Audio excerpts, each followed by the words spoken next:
শ্রী ভগবানের গুণ এত চমৎকার, কেমন না আত্মারাম মনকর্ষী সুখদেবের মতো পরমহংস তুরীয় তত্ত্বকেও হৃদয় বিগলিত করে আকর্ষণ করে। যারা আত্মাতে রমণ করেন, আত্মরাম মুনিগণ, পরমহংসগণ, হরিকথা পরম অদ্ভুত আকর্ষণীয় যেই মুনি ঋষি আত্মরামাগণকেও আকর্ষণ করেন। বলছেন যে সেটি যদি আবার তস্মিন মহামুখরিথা মধুবী চরিত্রা, সেই ভগবানের অসমাদ্য মাধুর্যময় হরিকথা তস্মিন যদি সাধু মুখে হয়, ভগবানের অনুরাগী প্রেমিক ভক্তের মুখে হয়, তবে তা অমৃত বর্ষিত হয়। সেই ভক্ত মুখারবিন্দের অদ্ভুত পরমাদ্ভুত চমৎকারী সর্বাকর্ষক হরিকথা অমৃত পীযূষের ন্যায় যদি কর্ণ মূলে প্রবেশ করে, তবে সেই কর্ণ দিয়ে সাক্ষাৎ হরি প্রবেশ করে, যে কর্ণ দিয়ে হৃদয়ে এই মহান মুখরিত হরিকথা প্রবেশ করছে, তার চিত্ত প্রেম ও ভক্তিতে ভরে যায়, চিত্ত শুদ্ধ হয়। দেখুন, হরিকথা সাধু সঙ্গে শ্রবণরূপ ভজনাঙ্গ কেন প্রয়োজন?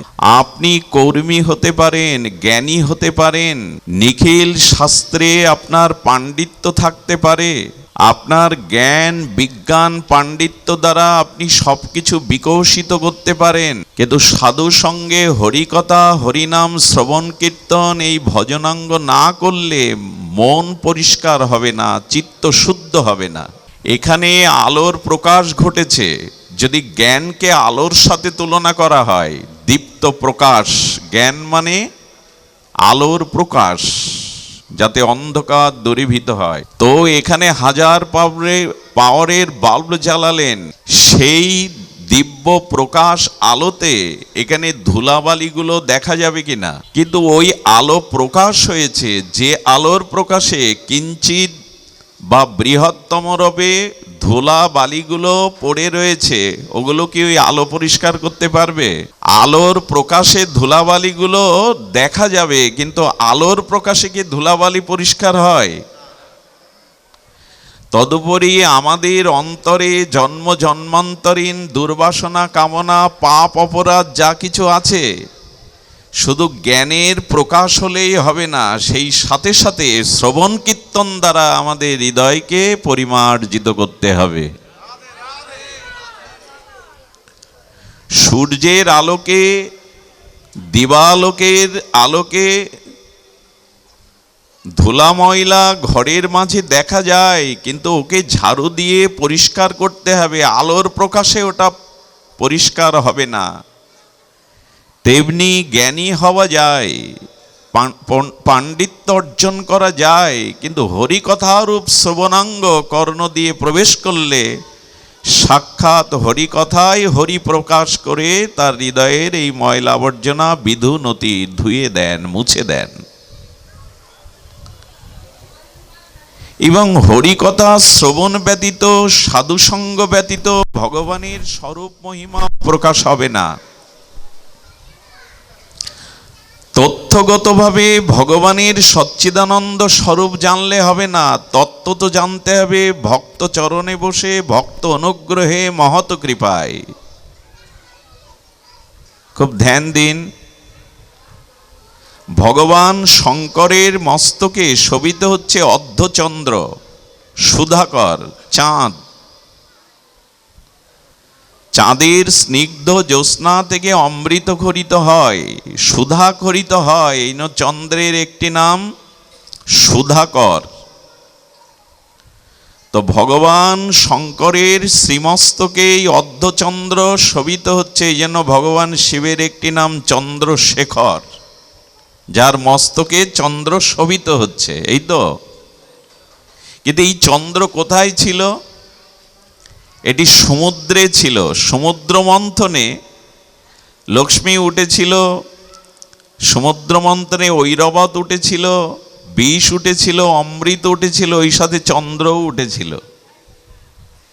তো সমুদ্রের মধ্যস্থিত চন্দ্র সমুদ্র মন্থনে যখন উঠল, ওটা ভগবান শঙ্কর বিষ গ্রহণ করেছিলেন, আর সুধা তার মস্তকে শোভিত হচ্ছিল, সুধাকর।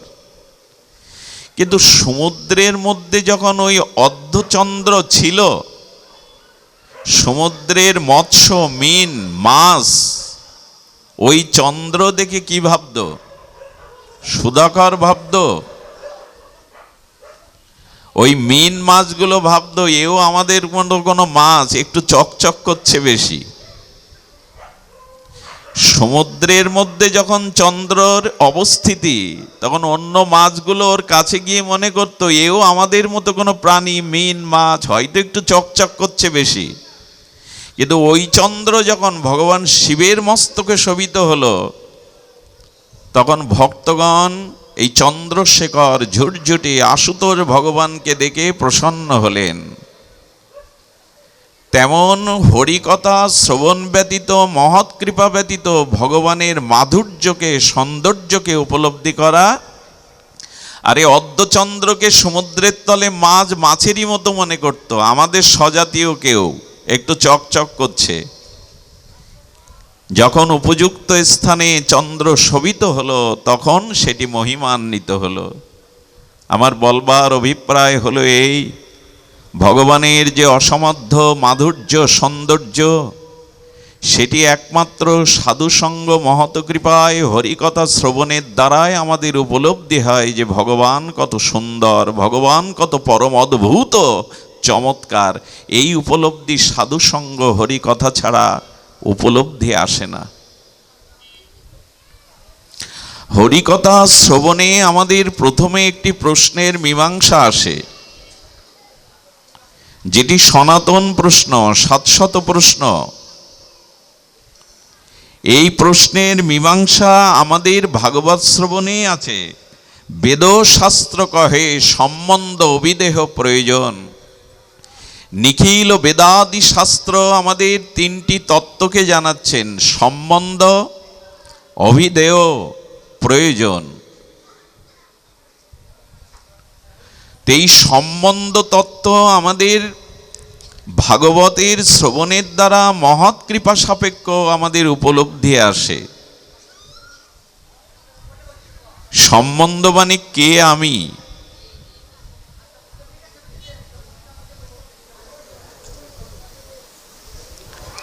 আমার পরিচয় কি? সারাটি জীবন আমি অন্যকে প্রশ্ন করেছি, তুমি কে? তোমার পরিচয় কি? আপনি কে? আপনার পরিচয় কি? কিন্তু সম্বন্ধ, অভিধেয়, প্রয়োজন তত্ত্ব, নিখিল বেদাদি শাস্ত্র বলছেন তুমি কি জিজ্ঞাসা করেছ? তুমি কে? তোমার কি পরিচয়? আজ থেকে আপনি কে, আপনার পরিচয় কে, এটা জানার আগে তুমি তোমার পরিচয় জানো। তুমি কে? তোমার প্রকৃত শাশ্বত পরিচয় কি?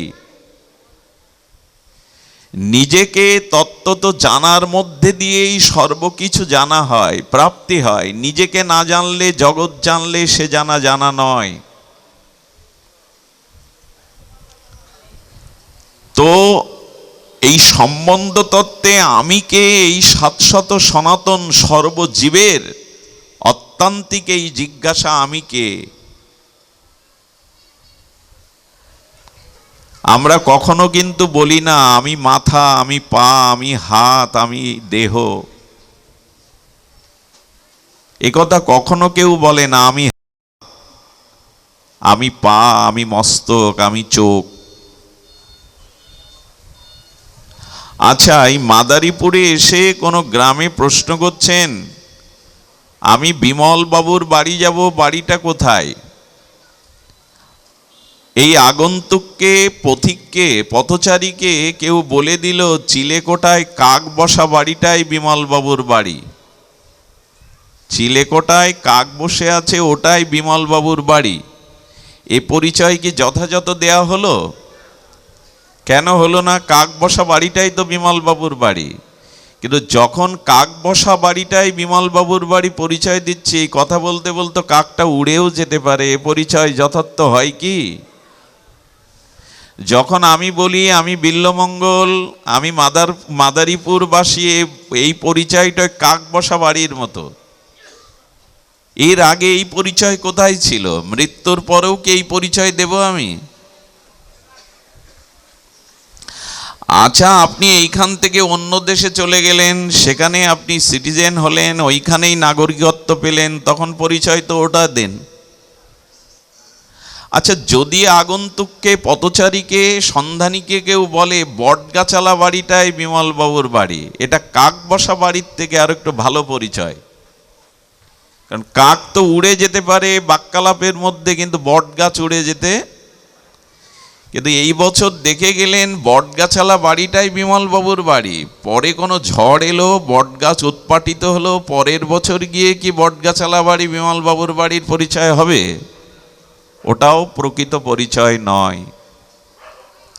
তেমনি আমরা আমাদের পরিচয়, আমার পিতা অমুক, আমার মাতা অমুক, আমি অমুক গ্রামে জন্মেছি, আমার জন্মস্থান, আমার জন্ম তারিখ, এই যে পরিচয়গুলি দেই, এগুলো কাক বসা বিমলবাবুর বাড়ি বা বটগাছালা বিমলবাবুর বাড়ি এমন একটি পরিচয় দিতে হবে যে পরিচয় কাকের মতো উড়ে যাবে না, বটগাছের মতো উৎপাটিত হবে না, যে পরিচয় চিরদিনের শাশ্বত সনাতন পরিচয়।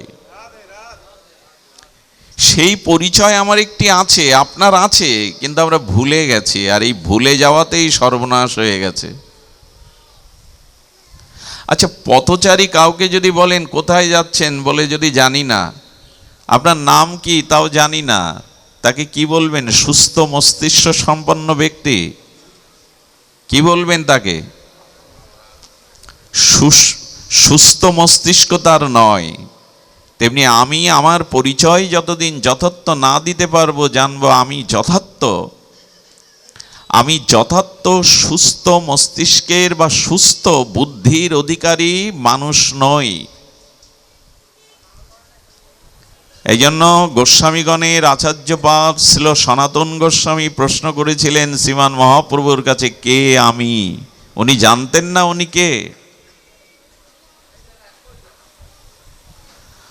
তো এখন এই পরিচয় আমরা স্বরূপ পরিচয় নেব। দেখুন, স্বরূপ পরিচয় নিলে কি হয়, খুব ধ্যান দিয়ে শুনতে হবে। এখানে বিদ্যুতের যে তার প্রবাহমানতা, এখানে আলোটা জ্বলছে, বিদ্যুতের তারের মধ্যে যে বিদ্যুতের শক্তি বা উপাদান, সেটা সমানভাবে বইছে কিনা? বিদ্যুতের কভারের মধ্যে যে তার, তাতে বিদ্যুতের যে শক্তি বা উপাদান সমানভাবে বইছে কিনা? সমানভাবেই বইছে। যদি 500 পাওয়ারের বাল্ব জ্বালান ওই তারে, আর 20 পাওয়ারের বাল্ব জ্বালান, আলোর প্রকাশে তারতম্য হবে কিনা? কথা বলুন, হবে কিনা? কিন্তু বৈদ্যুতিক শক্তির প্রবাহ উপাদান তারের মধ্যে সমান আছে, কিন্তু তার দিয়ে যখন বাল্ব জ্বালাচ্ছেন, শক্তির ক্রিয়া প্রকাশ করছেন, তখন সমানভাবে শক্তির ক্রিয়া প্রকাশ হয় কি? 20 পাওয়ারের বাল্ব আর 500 পাওয়ারের বাল্বের শক্তির ক্রিয়া একইভাবে প্রকাশ হয়? হয় না। কারণ কি? শক্তি উপাদান তো একইভাবে বইছে। এটা যে পাত্রের আলোটা ধারণ হচ্ছে, সেই পাত্রের তারতম্য কিনা।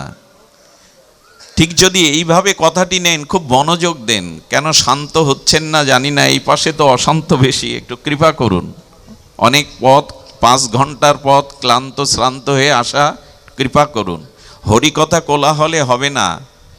একই সাথে 2 জন যেখানে কথা বলে তাকে বলে ঝগড়ার আসর, ভাগবত আসর বলে না। ভাগবত তাকেই বলে একজন বলছেন আর সকলে নীরবে শ্রবণ করছেন, এর নাম ভাগবত।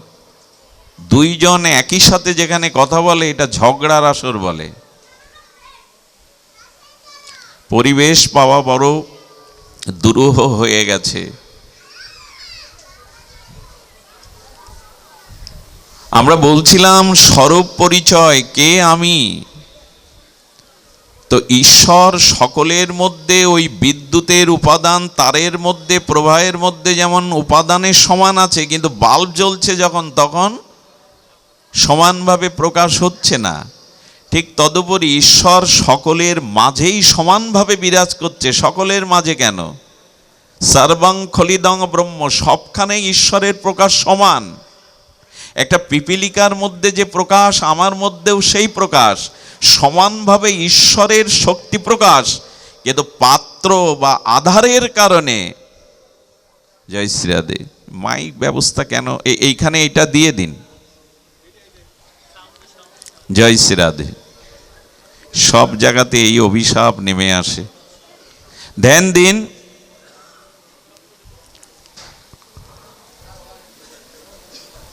সকলের মধ্যে পরমাত্মার অংশ চিৎকণ আত্মা সমানভাবে বিরাজ করছে,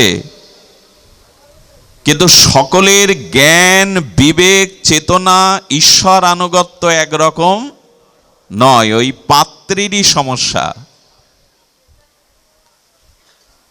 আরে এক ব্যক্তি সরল মৃত্তিকার ঘট নিয়ে গেছেন কুয়োতে জল নিতে।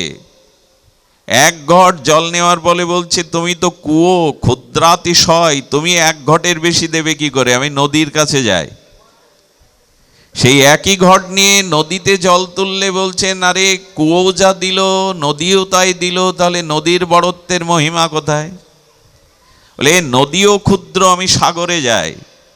সাগরে গিয়ে ওই একই পাত্রে এক ঘটই তো উঠবে, ঘট যেমন তেমনই তো উঠবে। বলে সমুদ্র তোমার মহিমা কি, তুমিও তো সেই এক ঘট দিলে। সমুদ্র বলছে, আমি বড় বৃহৎ, কিন্তু তোমার পাত্র যেমন তুমি পাবে তো তেমন, বড়র কাছে এলেও পাবে না যদি তোমার পাত্র ক্ষুদ্র থাকে।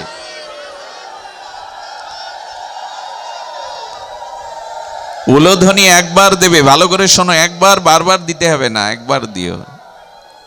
হরিকথা শ্রবণ করুন। বলছেন যে তোমার পাত্র, তুমি কুয়োতে যাও, নদীতে যাও, জলাশয়ে যাও, সমুদ্রে যাও, তোমার পাত্র যেমন পাবে তো তুমি তেমন। ঈশ্বর সবার মধ্যে সমানভাবে বিরাজ করছে, কিন্তু এই স্বরূপ পরিচয় না জানা পর্যন্ত আমাদের প্রকাশ, আমাদের পরিচয় আমরা ক্ষুদ্র দিয়ে চলেছি। যেমন পাত্র যেমন, সমুদ্রেও তো ততটুকু পাবে। আহা, এই জন্য স্বরূপটা জানেন, পাত্র যে আপনি কত বড় এটা আগে জানুন, তারপরে দেখবেন আপনি কত বড়। আমরা সবাই রাজা, আমাদের এই রাজার রাজত্বে। অমৃতস্য পুত্র, আমরা ভিখারি নই, কাঙাল নই, জরা মৃত্যু ব্যাধি আমাদের স্পর্শ করতে পারে না। আমরা সেই শাশ্বত সনাতন অব্যয় চিরন্তন ভগবানের চিৎকণ অংশ, আর মহাপ্রভু সরল সেই প্রকাশ জীব নিত্য কৃষ্ণ দাস। আমরা কে, আমাদের পরিচয় কি? আমরা ভগবানেরই অংশ, মামই বাংশ জীবলোক, আমরা কৃষ্ণ দাস, আমরা রাধারানীর দাসী। এই পরিচয় দেই তো, আর এই পরিচয় সাধু সভাতে গিয়ে মুখে বলি তো, কিন্তু এই পরিচয় অনুভব করি তো, যে স্বরূপ তো আমি দেহ নই, স্বরূপ তো আমি নাম নই, স্বরূপ তো এই হস্তপদ মাংস বিশিষ্ট রক্ত মাংসের পিণ্ড আমি নই। এই পরিচয় যতদিন না আপনি স্বরূপত উপলব্ধি করবেন, আমি লিখে দিতে পারি আপনার বুকে, জন্ম মৃত্যু জরা ব্যাধি কর্মফল অভিশাপ থেকে কোনো কালেই আপনি মুক্তি পাবেন না, আমি মুক্তি পাব না। মূল বিষয়টাই এখানে সম্বন্ধ অভিধেয় প্রয়োজন। খুব ধ্যান দিতে হবে। আমরা একটু দার্শনিক বিচারে চলেছি।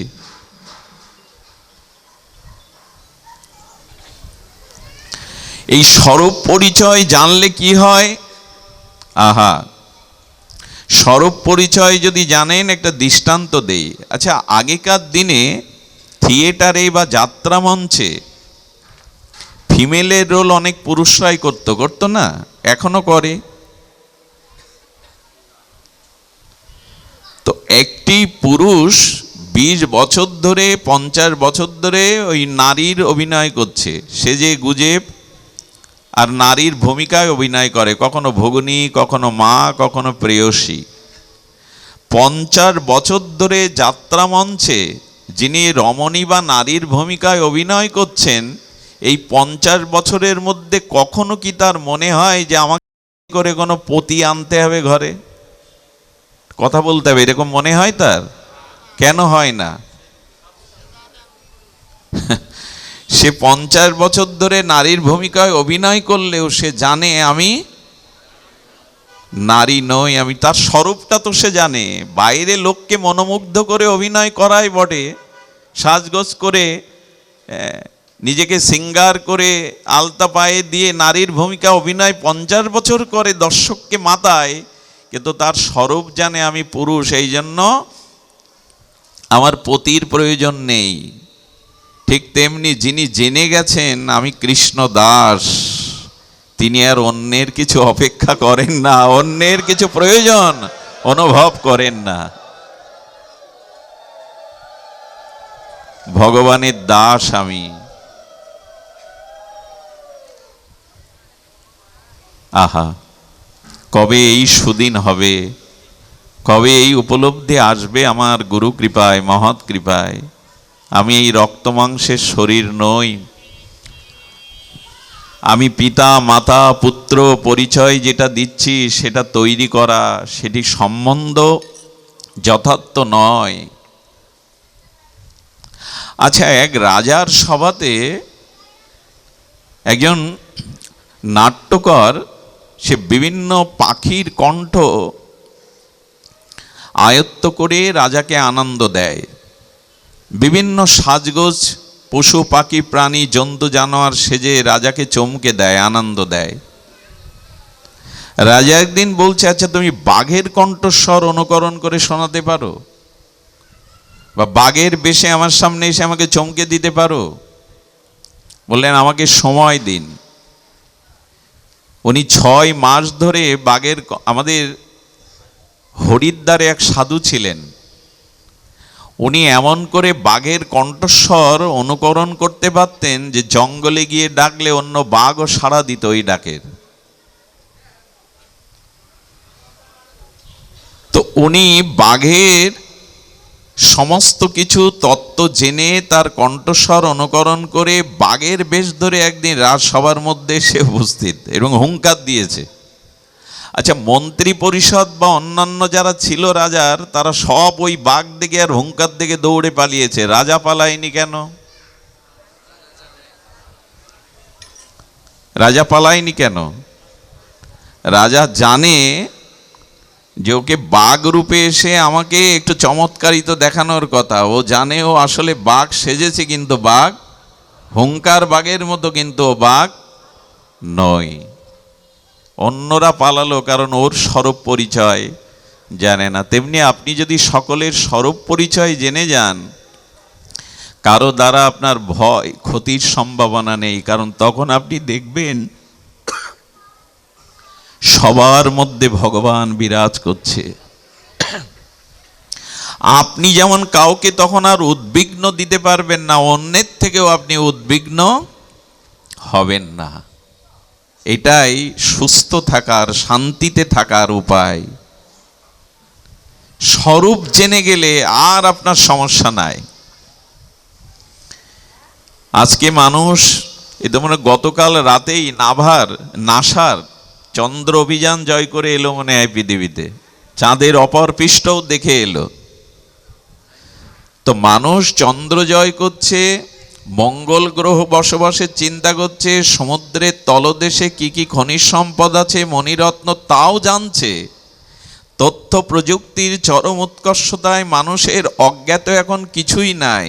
কিন্তু সব থেকে বড় সমস্যা হলো আকাশ পাতাল জানলেও মানুষ নিজেকে জানছে না, সে কে, তার পরিচয় কি। এটাই এই যুগ সন্ধিক্ষণের চরম একটি সমস্যা,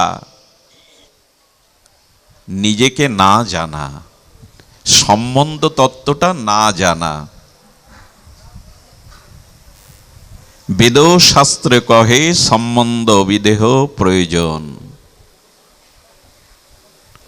দেখুন, তবে এই শব্দ শুনছেন আপনারা, এই ভাগবত তত্ত্ব রসামৃত, তত্ত্বামৃত, কথামৃত শ্রবণ করছেন, এটি শুনলেই কিন্তু শুধু হবে না। এই উপলব্ধিটা আসতে গেলে মহৎ কৃপা, মহৎ সেবা সাপেক্ষ। এই ভাগবত শ্রবণে মনন এবং আমাদের কর্মের দ্বারা, মননের দ্বারা তার জীবনে প্রতিফলন ঘটাতে হবে। আজকে আমরা শুধু শ্রবণ করে যাই, মনন করি না, ধারণ করি না। ছিদ্র পাত্রে অমৃত দিলে কি দাঁড়ায় গো? তো পড়ে যায়। হরি কথা হচ্ছে, হরিনাম হচ্ছে, স্রোতস্বিনী গঙ্গার ন্যায় প্রবাহমান চলছে সবখানে, প্রতিটি নগরে প্রান্তরে, কিন্তু মানুষের স্বরূপতা যাচ্ছে না। তবে এই পথে যদি চলতে চান, আপনি খুব দ্রুত প্রেম ভক্তি লাভ করতে পারেন, শুধু একটা অন্তরায় যদি জীবন থেকে তাড়িয়ে দেন। হাত জোড় করছি কথাটা হৃদয়ে নেওয়ার জন্য। খুব দ্রুত আপনি ভগবানের প্রেমের সাথে, ভক্তির সাথে আপনার সাক্ষাৎকার হতে পারে যদি একটা জিনিস জীবন থেকে বাদ দেন। একটা জিনিস। আচ্ছা, পয় মানে দুধ, আবার পয় শব্দের অর্থ জল। জল আর দুধ মিশে যায় কিনা? আধা লিটার দুধ, আধা লিটার জল মিশিয়ে দিন, মিশবে কিনা? দেরি লাগবে কিনা? সাথে সাথে মিশবে। দুধ আর জল মেশে, দুটোই পয়। পয় মানে দুগ্ধ, পয় মানে জল বলা হয়, মিশে যায়। কিন্তু এই জল আর দুধ মিশে গেল, এদের আবার আলাদা করে দেয় কে জানেন? টক। ওদের একটু অম্ল দিয়ে দিন, টক দিয়ে দিন, কি হয়? ছানা হয়ে জলটা আলাদা হয়ে যায়। তেমনি জীব আর ভগবানে সহজে মিশে যায় হরিকথা, হরিনাম, ভক্তি সাধনার দ্বারা। কিন্তু মাঝখানে এই টক রূপ অসৎসঙ্গ যার জীবনে জুটে গেছে, সে আর ভগবান তখন আলাদা হয়ে যায় প্রেম থেকে, সে তখন আলাদা হয়ে যায়। বোঝা গেল কি? আপনারা তো বুঝবেন, জ্ঞানী শ্রোতা। কেমন মিশে গেল না জল আর দুধ? আলাদা মনে হয় কি জল আর দুধ মেশালে? কিন্তু দুধটা ছানা হয়ে গেল, জলটা আলাদা হয়ে গেল। কেমন? টকের সংমিশ্রণ দেয়া হয়েছে। জীবন চলার পথে যদি অসৎসঙ্গ জুটে যায়, তো জানবেন ভগবানের সাথে আপনার যে সাদৃশ্য মিল থেকে আপনি অনেক দূরে সরে গেলেন। আগেকার দিনে গ্রামের মানুষ জঙ্গল দিয়ে পথচারী হয়ে যেতে ঈশ্বরকে প্রার্থনা করত যেন হিংস্র জীবজন্তুর সাথে না দেখা হয়। এখন মানুষ কি বলে জানেন? অমুক ব্যক্তির সাথে যেন ভগবান দেখা না হয়। হিংস্র জীবজন্তুর থেকেও আমরা ভয়াবহ হয়ে গেছি। দয়া করে অসৎসঙ্গ থেকে নিজেকে দূরে রাখুন। দুধ জল মিশবে, ঈশ্বরের সাথে জীবের স্বরূপ মিশবে, কিন্তু টক যদি একবার দিয়ে দেন, তো সেই জল আবার আলাদা হয়ে পড়ে থাকবে। ছানাগুলো নিয়ে জলগুলো কি করে? ভিয়েন ময়রারা ফেলে দেয় কিনা ড্রেনে?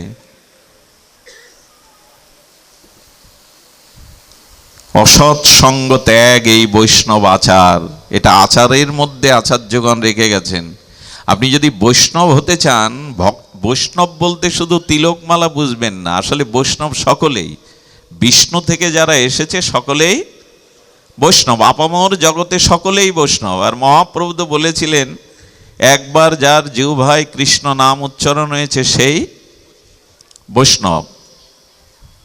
তো অন্য জাতিরাও তো ঠাট্টা করেও একবার বলে হিন্দুদের কৃষ্ণ, বলে কি না? তাকেও বৈষ্ণব বলছেন মহাপ্রভু। মহাপ্রভু বললেন, আমি আবির্ভূত হব নবদ্বীপে, কিন্তু আমার নামকে আগে অবতীর্ণ করে আমি অবতীর্ণ হব। আমার নাম অগ্রে অবতীর্ণ হবে, পাছে আমি অবতীর্ণ হব। কৃষ্ণ নামাভি। তো মহাপ্রভুকে প্রশ্ন করুন তো, প্রভু আপনি আসবেন, আগে নাম সবাইকে লবেন, তারপরে আপনি আবির্ভূত হবেন। তো হিন্দুরা নাই নাম নিল, আপামর সকল জাতিসত্তা আপনার নাম নেবে কেন? বলে এই জন্য তো আমার আবির্ভাবের সেই বুধবারের বিদ্যাজন পরিবেষ্টিত মনোহরি ফাল্গুনী পূর্ণিমায়, সর্বসদ্গুণপূর্ণ পূর্ণিমায়, সুরধনী গঙ্গার তীরে সেই বুধবারের দিবালোকে, দিব্য আলোক জ্যোতির্ময় সেই পূর্ণচন্দ্রকে রাহু গ্রাস করেছিল সেদিন। মহাপ্রভুর আসবার সময় পূর্ণচন্দ্রকে রাহু গ্রাস করেছিল। তো সেই রাহু গ্রাস হলে ভারতবর্ষের সব মানুষ তখন গঙ্গা স্নান, নদীতে স্নান, দান ধ্যান আর হরি হরি উলোধ্বনি জয়ধ্বনি করত। যখন একই সাথে সমস্ত সকলেই নবদ্বীপবাসী হরি হরি করছে, স্নান করছে, তখন অন্য জাতির মানুষরা বলছে হিন্দুদের হলো কি রে, আজ এত হরি হরি করে কেন, হরি হরি করে কেন, আরে এদের হলোটা কি? মহাপ্রভু বললেন, ঠাট্টার চলে ওদের মুখেও আমি নাম নিয়ে তবে আসলাম।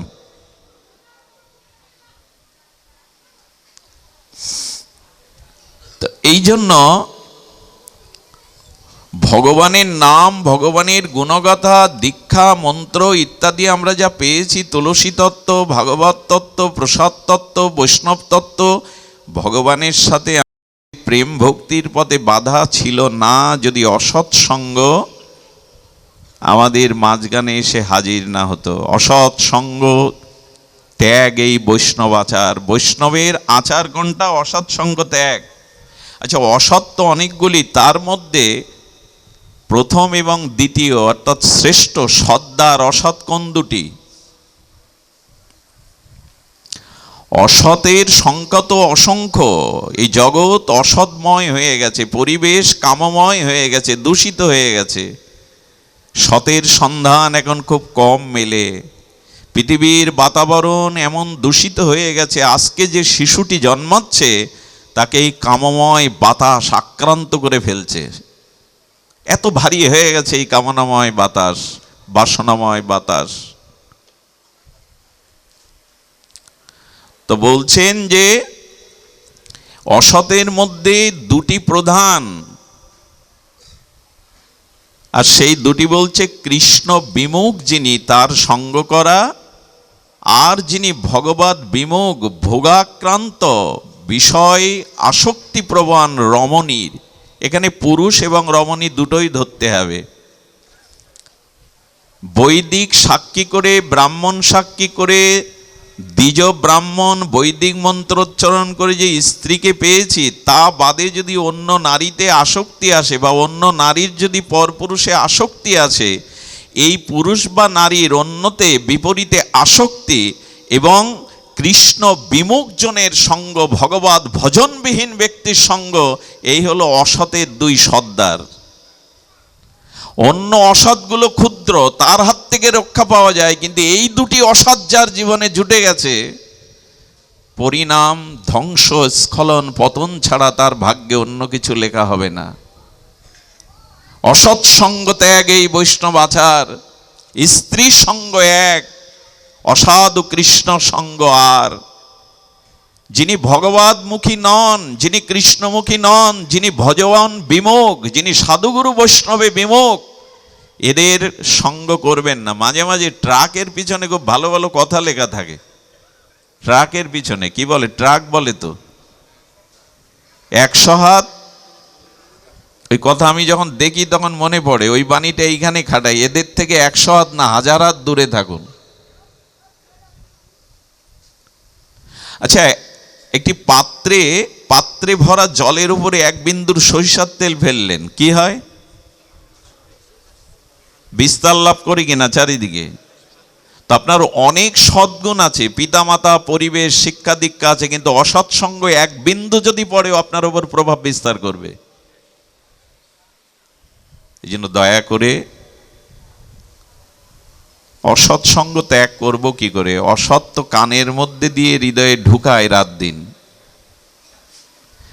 অতিরিক্ত যদি কারোর সাথে বেশি কথা বলেন, সে গুরু বোন হোক, অমুক হোক, তমুক হোক, এই অতিরিক্ত কথা আর আসক্তির মধ্যে দিয়ে অসৎ ভাবনা ঢুকবে। এই জন্য যে যন্ত্রগুলি আমরা ব্যবহার করি, এগুলো অতিরিক্ত কথা বলার জন্য না, প্রয়োজন ছাড়া অতিরিক্ত কথা বলার জন্য, ব্যবহারের জন্য না। এই জন্য জড় ভরত পিতামাতার সাথেও কথা বলেননি, বড় ভাইয়ের সাথেও কথা বলেননি, বিদ্যা অর্জনের জন্য মুখ খোলেননি, বলং ভূর্ভুবস্বা বলে না। ব্রাহ্মণ কুলে জন্মগ্রহণ করে গায়ত্রীও বলেনি। জানেন যে কথাই হলো আসক্তির দুয়ার। রাত দিন যদি ওই কথা নিয়ে থাকেন, ওই কথার মধ্যে দিয়ে আসক্তি প্রবেশ করবে। এগুলো আজ আর সতর্ক হবার কথা না বলাই ভালো। পাহাড়ে একটা ঢেলা ছুড়লে ঢেলাটাই গুঁড়ো গুঁড়ো হয়ে যাবে, পাহাড়ের আর কি হবে? তবু বলার জন্য আশা বলতে তো হবে। যিনি গ্রহণ করে জীবনের আত্মিক কল্যাণ চান, ভগবত প্রাপ্তির, প্রগতি, ভক্তির পথে চলতে চান, তাদের হয়তো কথাগুলি কাজে আসবে। সতর্ক হন। অসৎ থেকে দূরে না থাকলে আমাদের জীবনে যথার্থ স্বরূপ অনুভূতি, স্বরূপ স্মৃতি জাগবে না। সুধীবৃন্দ, আমরা আসি অভিধেয় সম্বন্ধ জানলাম, কিঞ্চিত সিন্ধু থেকে বিন্দু। অভিধেয় মানে কর্তব্য। এই কর্তব্য জীবের একটি নিখিল শাস্ত্র, বিশেষ করে শ্রীমদ্ ভাগবত সার্বভৌম গীতা, তিনি বারবার বলেছেন জীবের কর্তব্য কি, খুব ধ্যান দিতে হবে। জীবের কর্তব্যই একটি, বারবার ভগবান সেটি বলছেন, বললেন মনমনা ভব, মত চিত্ত, মনটা আমায় দাও। জীবের কর্তব্য কি? মনটা ভগবানকে দেওয়া। কেন? শরীর দিলে হবে না, হাত পা চোখ কান নাক মুখ দিলে হবে না, অর্থ দিলে হবে না, মন্দির করে দিলে হবে না, ভগবানের জন্য ফুলের বাগান করে দিলে হবে না। ভগবান একটাও কিছুই চাইছে না, চাইছে তোমার মন আমায় দাও। খুব অনুভবের কথা, যদি ধ্যান দিয়ে শোনেন। মন কেন চাইছেন ভগবান? কারণ মানুষের শরীর যেখানে মানুষ সেখানে না, মানুষের মন যেখানে মানুষ সেখানেই। আপনার শরীর যেখানে আপনি সেখানে নাই, আপনার মন যেখানে আপনি সেখানেই। এই যে এখানে ভাগবত শ্রবণে আমরা এসেছি, এখানে মন যদি যুক্ত না হয় আপনি আদৌ এখানে আসেননি। আমি পূর্বেই বলেছি, এই মন নিয়ে আমাদের আচার্যরা বলেছেন, মনেই বন্ধন, মনেই মুক্তি, মনেই কল্যাণ, মনেই অকল্যাণ। মনই আমাদের এই জন্ম মৃত্যু চক্র অভিশাপে এমনি করে ঘুরিয়ে নিয়ে বেড়ায়। আবার মনই আমাদের স্বরূপ চিন্তনে, ভগবত আরাধনায় ভগবানের স্বরূপ স্মৃতি জাগিয়ে ভগবত ধামেও নিয়ে যেতে পারে। আমি দৃষ্টান্ত স্বরূপ বলেছি, একটা তালা খোলা এবং লাগানো চাবি কটা। একটা তালাকে বদ্ধ করা আর মুক্ত করা, খোলা, চাবি কটা? লাগাবার জন্য একটা, খোলার জন্য আর একটা। এই পাশ মোড়া দিলে লেগে যায়, আর এই পাশ দিলে, তেমনি মনই আপনার উদ্ধারেরও কারণ, পতনেরও কারণ। এই জন্য মন চাইছে ভগবান আপনার কাছে, এটা দিয়েছি তো।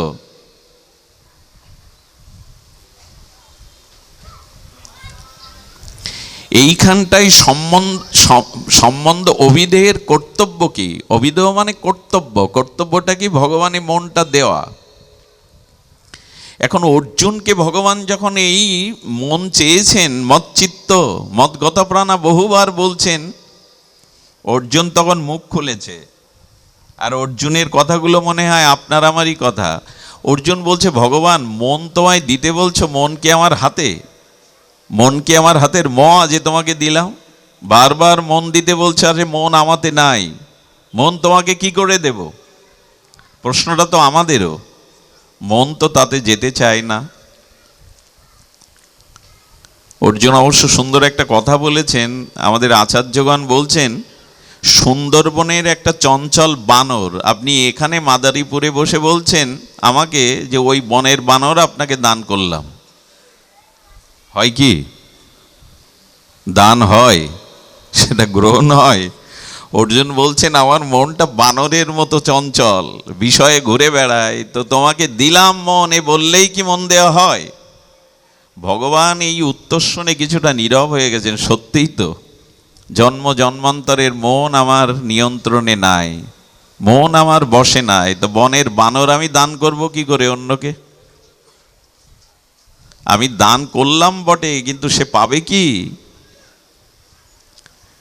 ভগবান কিছুটা নীরব থেকে যে কথা বললেন, বড় মার্মিক কথা, হৃদয়স্পর্শী কথা। গোবিন্দ একটু নীরব থেকে তখন বলছেন, শোনো,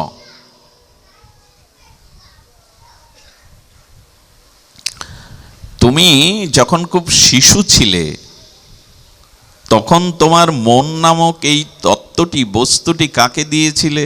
একটু স্মরণ করো তো, আপনারাও স্মরণ করুন।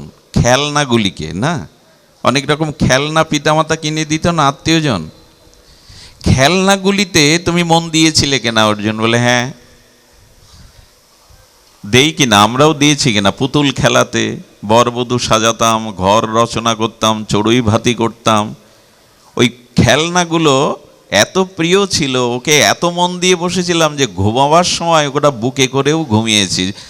অতীত স্মৃতি যদি মন্থন করেন দেখবেন ওটা করতাম আমরা।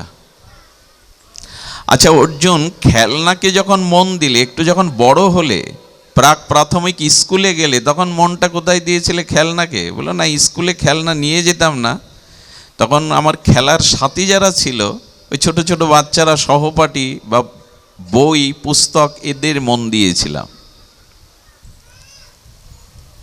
আচ্ছা, খেলনার সাথীর থেকে যখন আপনি মাধ্যমিক স্তরে উঠলেন, তখন বিদ্যার দিকে কিছুটা মন যায় কিনা ছাত্রছাত্রীদের? আবার যখন বিদ্যা সমাপ্ত করে জীবিকার জন্য, অর্থ রোজগারের জন্য চাকরি বাকরি, ব্যবসা, অন্য কোনো কাজে পেশায় গেলাম, তখন মন কোথায় গেল? টাকার মধ্যে যায় কি না? আচ্ছা, টাকা রোজগার করলাম, বাড়ি টাড়ি করলাম, এরপর বিবাহ করলাম, স্ত্রীতে মন যায় কি না? স্ত্রীতে এমন মন যায় অনেকেই বাবা মাকেও ভুলে যায়। যেতেই পারে, আসক্তি তো এমন জিনিস। মন কত জায়গায় যাচ্ছে একবার ভেবেছেন? ভগবান বলছেন, এই দেখো অর্জুন, তুমি তো মন আমায় বানরের সাথে তুলনা করলে যে বানর কি করে দেব, মন তো দিচ্ছই তুমি কাউকে না কাউকে। যখন ছেলে মেয়ে হলো, তখন স্ত্রীর থেকে মনটা আবার ওদের প্রতি গেল কি না? কত জায়গায় ছোটবেলা থেকে মন দিয়েছো, পারো না অমনি করে মনটা আমায় দিতে, অমনি করে ওদের দিয়েছো আমায় দিতে।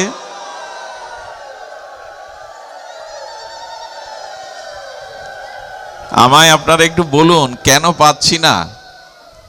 এদেরকে দিয়ে আসলাম সারা জীবন, এখনো কতজনকে মন দিলাম, তো সেটা ভগবানে কেন দিতে পারছি না? আমাকে কেন ওইভাবে দিতে পারছো না? আরে মনটা ওইভাবে তো আমাকে দিতে পারো।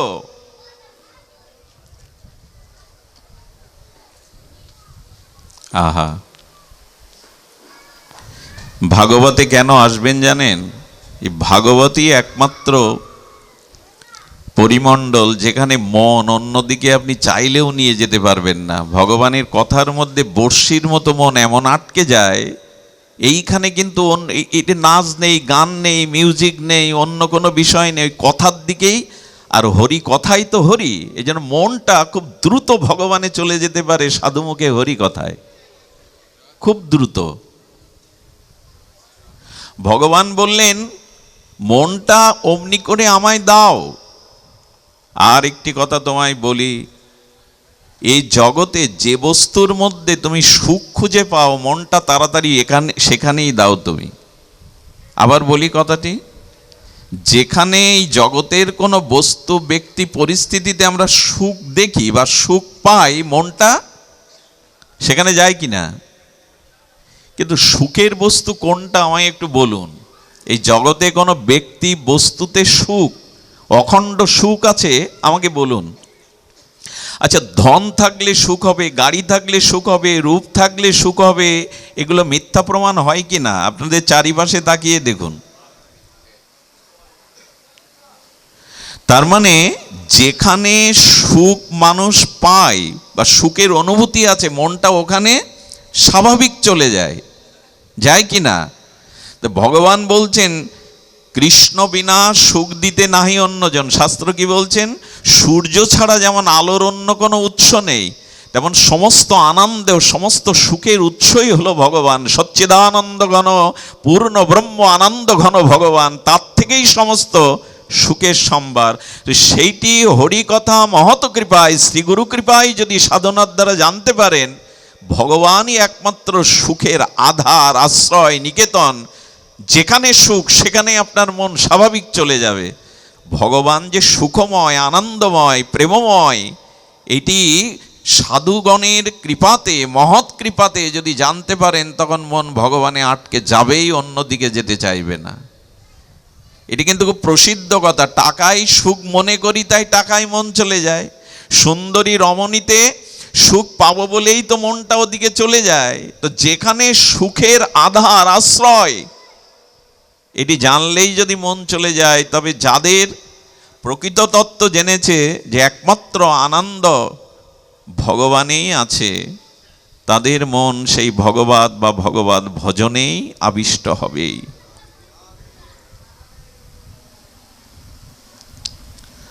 আচ্ছা, অর্জুন তখন বলছেন, না, এর দ্বারা সমাধান হলো না।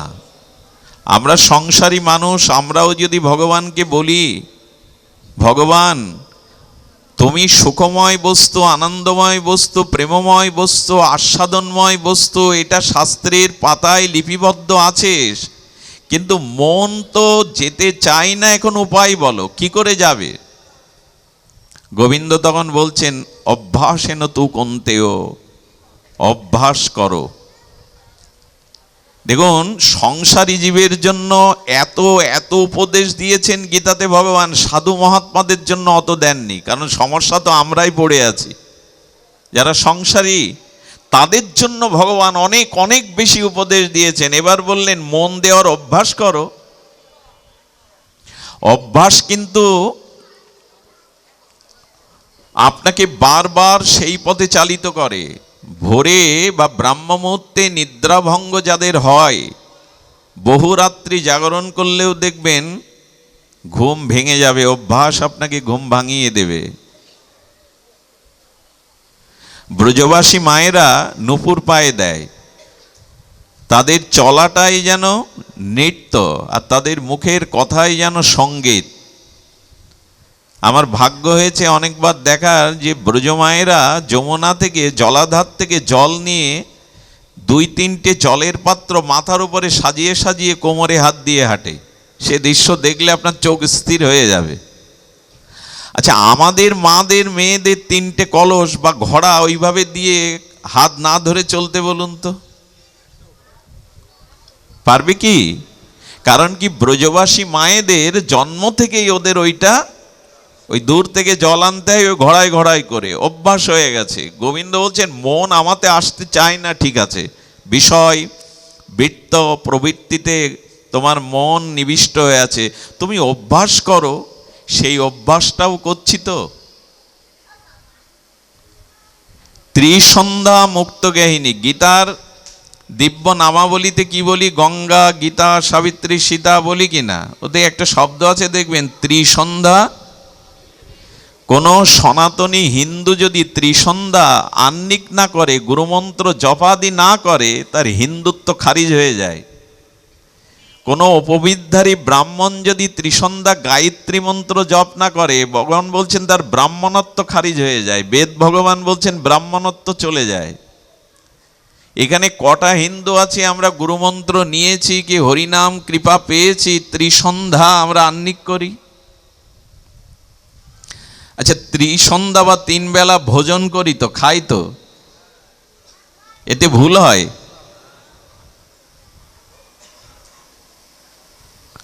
আচ্ছা, যারা প্রতিদিন খবরের কাগজ পড়েন, এ পড়তে ভুল হয়? খবরের কাগজ না দেখলে ছুটির দিন হলে কেমন লাগে না? পেপার কই, পুরনোটাও খুলে বসে পড়েন।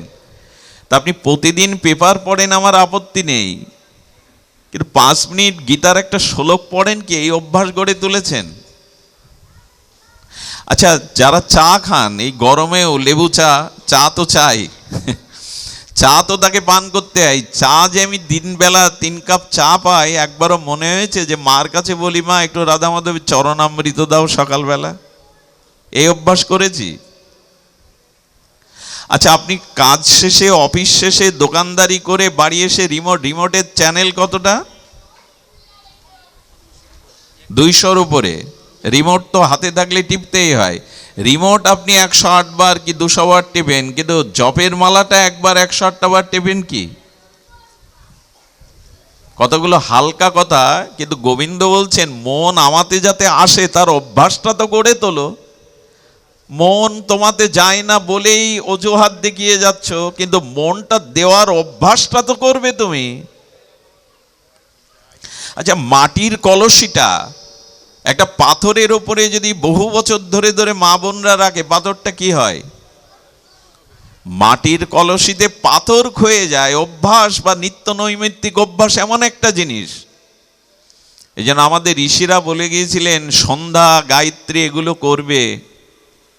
এই নিত্যকর্ম যে গুরুদেব মন্ত্র দিয়েছেন, এর যে জপ ধ্যান আহ্নিকগুলো করাতে কিন্তু সকাম না, এগুলো ঈশ্বরের কাছে কিছু পাওয়ার জন্য না। অনেক জন্মের আবর্জনা দুর্বাসনা কামনা আমার চিত্তে আবেশ আছে, ওগুলিকে দূর করবার জন্যই এই আহ্নিকটা গুরুমন্ত্রটা সকাম করবেন না, মানে এর দ্বারা টাকা হবে, ধন হবে, বিপদ দূর হবে, খবরদার। গুরুদেব যা দিয়েছেন শুধুমাত্র চিত্তশুদ্ধি ভগবত প্রেম প্রাপ্তির জন্য, অন্য বাসনা যেন ওর সাথে যুক্ত না করি, অন্য বাসনা যেন ওর সাথে যুক্ত না করি। আচ্ছা, অভ্যাসের কথা যদি বলি, একবার অভ্যাসের কথা যদি বলি, ধ্যান দিন। এখানে যারা মায়েরা আছেন বা যে গৃহে মা বোন নাই, আমরা আমাদের ঘরের মেঝেটা ঝাড়ু দেই কিনা প্রতিদিন? ঘরের মেঝের বালুকণা ধুলিকণাগুলো প্রতিদিন ঝাড়ু দেই আমরা। কিন্তু আমার হৃদয়ে যে সারাদিন, আর আমার হৃদয়ে যে অনেক জন্ম ধরে কামনা বাসনার ওখানে গিজগিজ করছে অপরাধ, পাপবোধ, দুর্বাসনা, দুশ্চিন্তা, সেগুলো হরিনাম দিয়ে আহ্নিক দিয়ে অভ্যাস করি তো পরিষ্কার করার।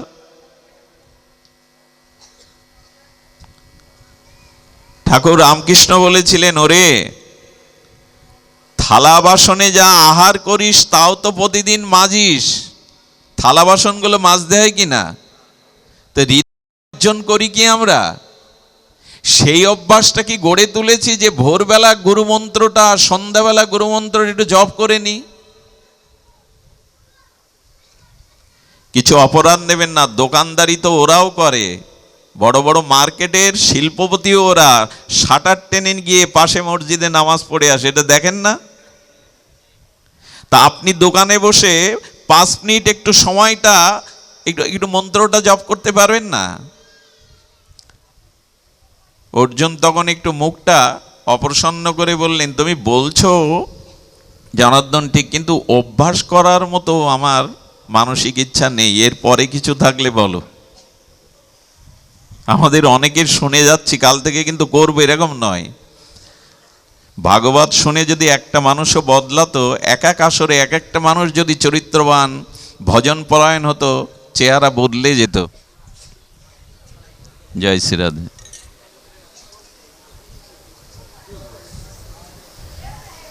জয় শ্রী রাধে।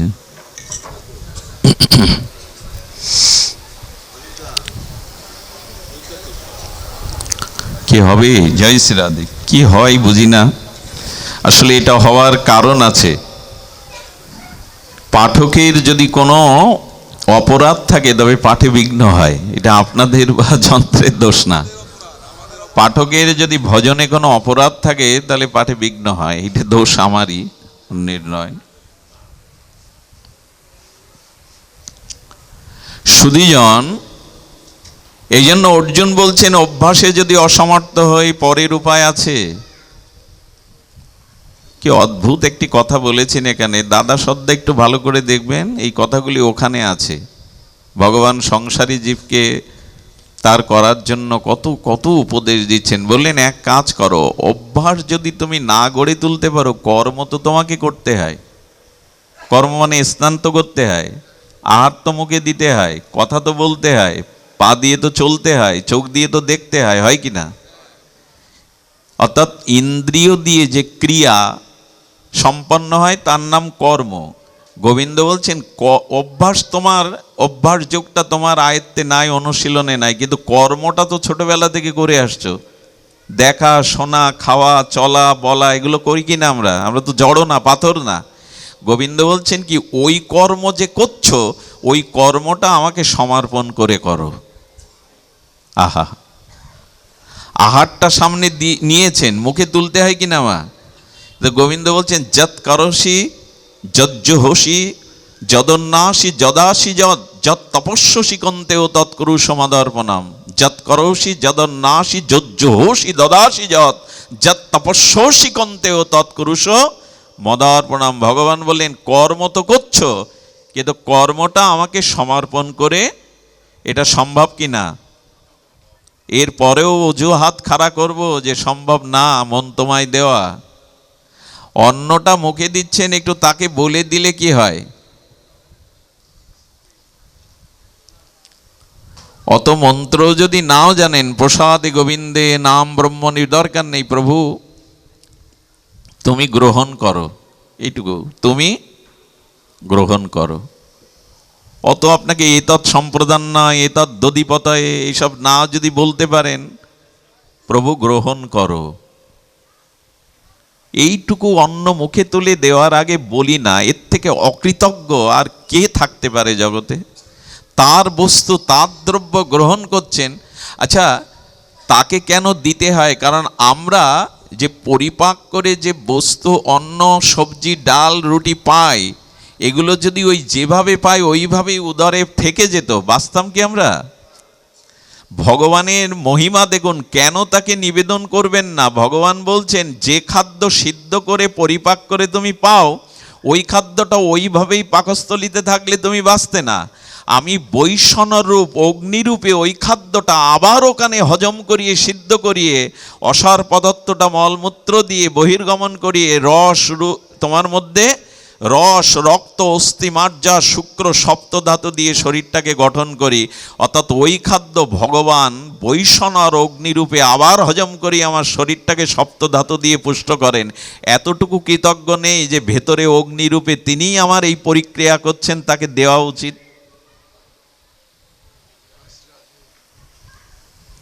এখানেই তো বাধা, তাকে দিয়ে পাওয়ার মতো মানসিকতা এত। হ্যাঁ, মাঝে মাঝে বলি না, আমার মতো কুকুর অনেক আছে, বৈষ্ণবের গুরুদেবের কুকুর, পাড়ায় পাড়ায়, মহল্লায়, শহরে গিয়ে কত ঘেউ ঘেউ করছে, কিন্তু ঘুম কারো ভাঙে না। বৈষ্ণবের গুরুদেবের কুকুর হয়ে কত ঘেউ ঘেউ করছে পাঠক পাঠিকারা, কিন্তু ঘুম আমাদের ভাঙে না। ভগবানকে একটু দিয়ে পান, বস্তু তো তার। তাকে না দিয়ে যারা পায়, সে কথাটা বললে কষ্ট পাবেন বলে বলছি না। সার্বভৌম গীতাও বলেছেন তারা একরকম চোর।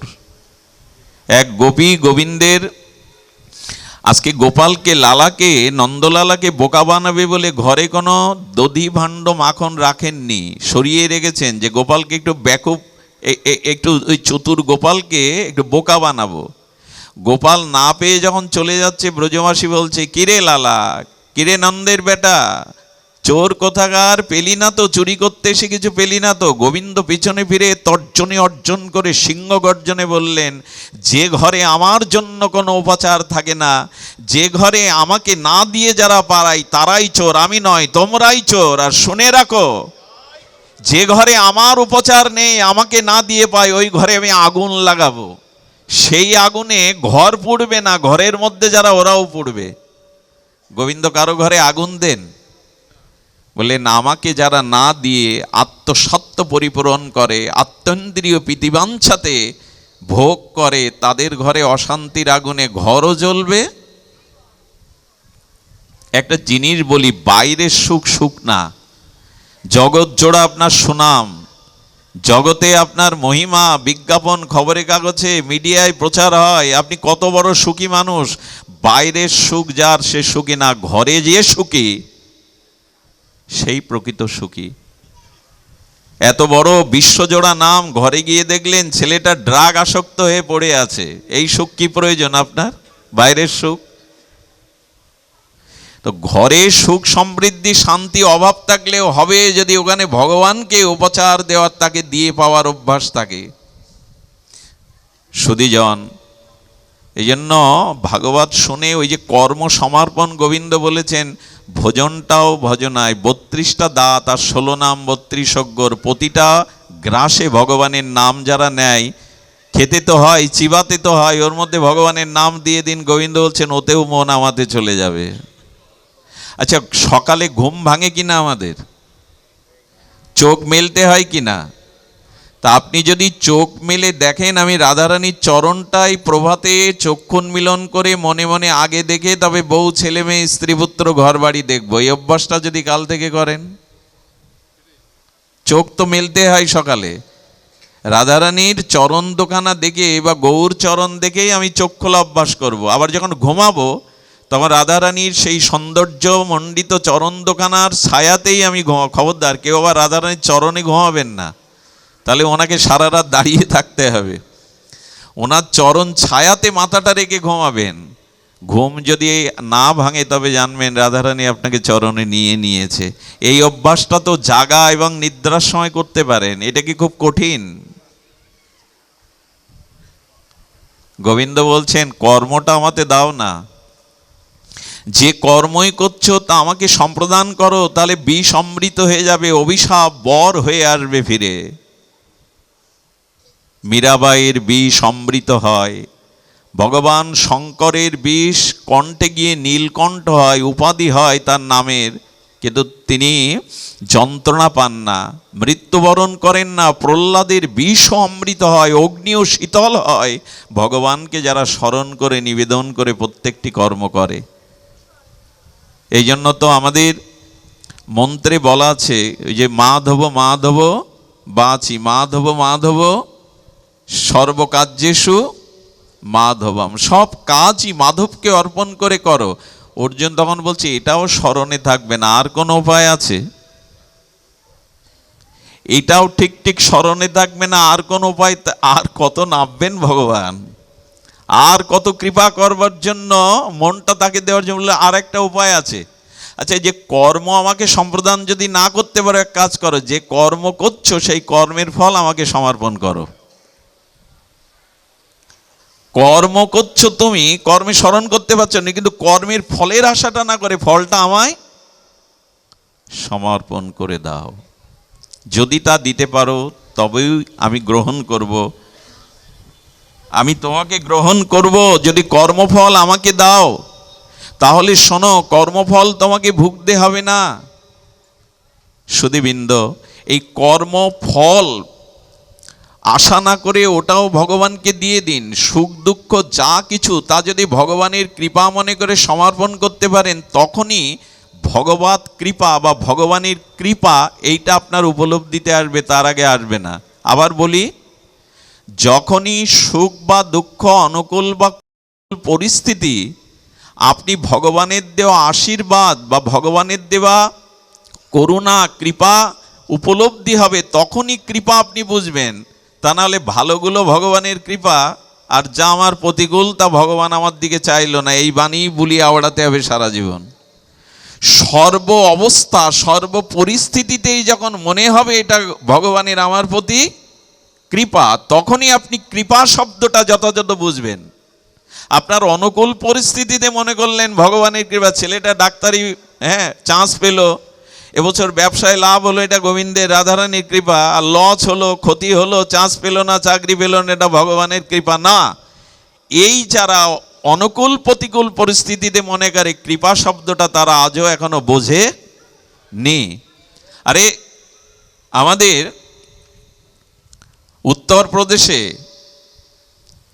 উত্তরপ্রদেশে তুকারাম, তার স্ত্রী মাঝে মাঝে কাঠের চলা নিয়ে মারতে আসেন তুকারামকে। বেটা রাম রাম করো, ঘরে চাল নেই ডাল নেই, খাবো কোথায় জানি না, তুমি রাম রাম করে বেড়াচ্ছ, কাঠের চালা নিয়ে আসে। সাধুদের নিয়ে বসলে মাঝে মাঝে রাম কথা বললে ওপর থেকে একটু জল ছেড়ে দেয়। এত তার স্ত্রী কৃষ্ণ বিমুখ আর ওই তুকারামের বিমুখ। তুকারামকে বলছে এতে আপনার কষ্ট হয় না? রাম আপনার প্রতি কৃপা করে এমন স্ত্রী দিয়েছে আপনার ঘরে। বলেন শোনো, ওই স্ত্রী আমার ঘরে দিয়ে রাম আমাকে পরীক্ষা করাতে চাইছে, ওর দ্বারা আমি কাঁচা সাধু না পাকা সাধু। যদি বলতাম রাম রাম করি, তোমার চরণে পড়ে রয়েছি, এমন স্ত্রী কেন দিয়েছ, তাহলে আমি কাঁচা সাধু হতাম। ভগবান পরীক্ষা নিচ্ছেন যে এই পরিস্থিতির মধ্যেও আমি রামকে স্মরণ করি কি না। আর ওকে দিয়েছে কেন জানো? এটা রামের কৃপা। বলে কিরকম কৃপা? বলেন ও যদি আমার মনজ্ঞা হতো, ও যদি সুন্দরী মনজ্ঞা আমার মনপ্রিয়া হতো, তাহলে আমার মনের আসক্তিটা ওর প্রতি চলে যেত। তাই রাম চাইছে ওর মতো স্ত্রী ওকে ঘরে দিয়ে ওর মন ভালোবাসাটা যাতে রামের চরণে ষোলো আনা যায়, তাই ভগবান কৃপা করে ওকে আমার কাছে রেখেছে। এই অবস্থাও যদি ভগবানের কৃপা মনে হয়, তাহলে জানবেন আপনি কৃপা শব্দটা বুঝেছেন এতদিন। এ দিন আমাদের কবে হবে? যেদিন সব অবস্থায় মনে করবে এটা তোমার করুণার কৃপার দান। এটা সাধন ভজন ছাড়াই উপলব্ধি আসবে না। যাক, রাত হচ্ছে, আমাকেও ফিরে যেতে হবে।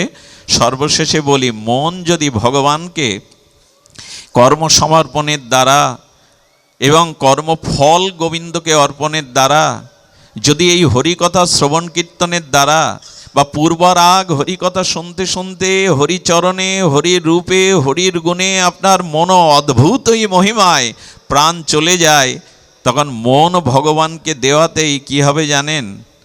মন ভগবানকে দিতে পারলে আমরা যে সম্বন্ধ অভিদেয় কর্তব্য বলেছিলাম মন ভগবানকে দেওয়া, এরপর প্রয়োজন তখনই প্রেম আসবে। আমি একটা ছোট্ট লীলা কথা, বাস্তব লীলা কথা বলেই বিশ্রাম করছি।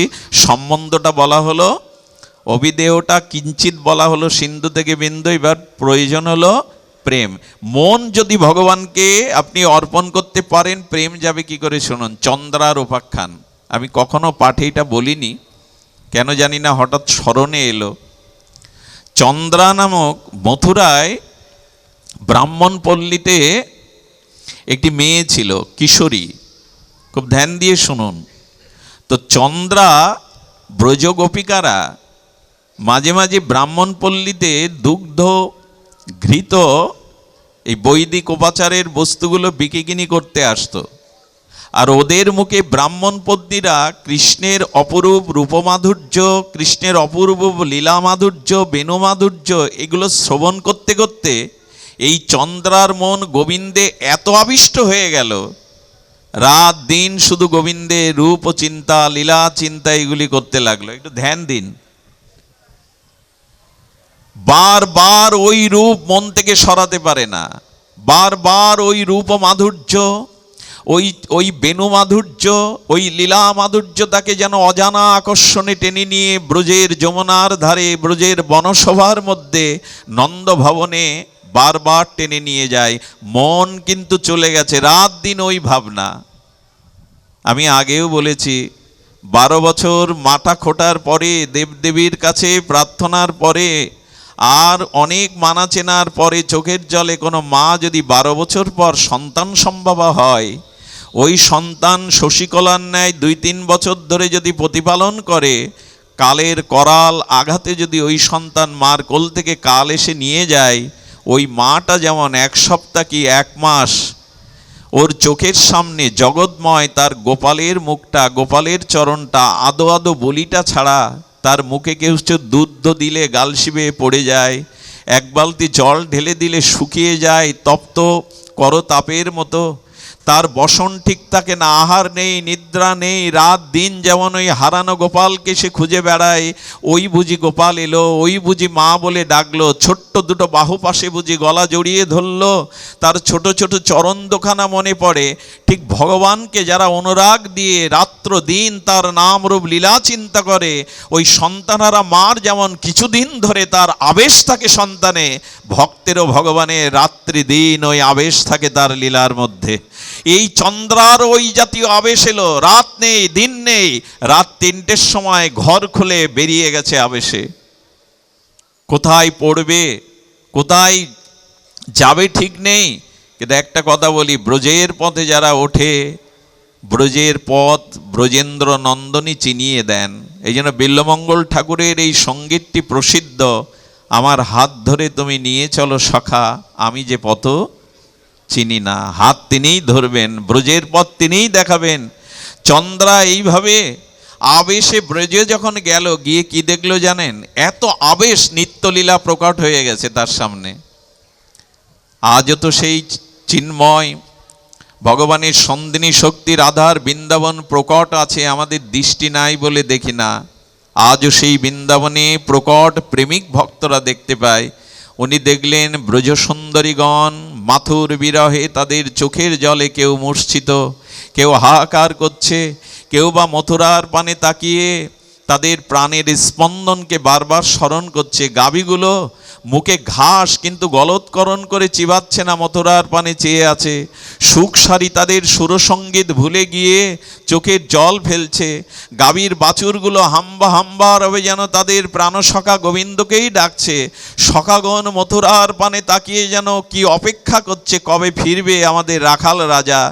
এমনি করে ব্রজের বিরহ দশা আরতি দেখে চন্দ্রা মূর্ছিত হয়ে পড়ে গেল। ও তবে আমি এলাম আর ব্রজ থেকে ব্রজেন্দ্রনন্দন মথুরায় চলে গেল। তবে কেন আকর্ষণ করে বৃন্দাবনে আনলে যদি তুমি মথুরায় চলে যাবে? কিন্তু বৃন্দাবনে এসেছি যখন তোমারই ইচ্ছা, তোমারই কৃপা, তুমি এনেছো, আমি যাব না। কি করলেন জানেন?